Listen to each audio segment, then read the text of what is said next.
ल साथीहरु सम्मानित प्रधानमन्त्रीले अहिले फोटो पोस्ट गर्नु भएको छ भर्खरै हैन फोटोमा के लेख्नु भएको छ भने हामी देश बनाउने टोली भनेर लेख्नु भएको छ र त्यो फोटोमा चाहिँ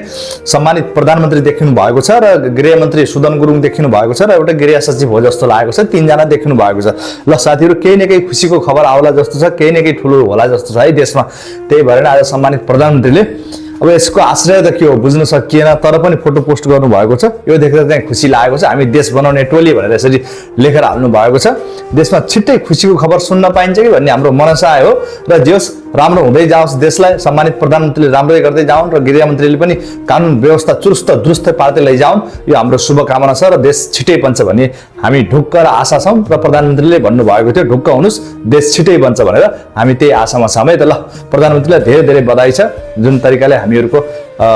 आशा र भरोसा कहिले नतोड्नु होला हामी सधैं हजुरप्रति चाहिँ नतमस्तक हुनेछौं किनकि हाम्रै पालामा देश बन्यो भने हामीले यो बिर्सनै नसक्ने क्षण हुनेछ है।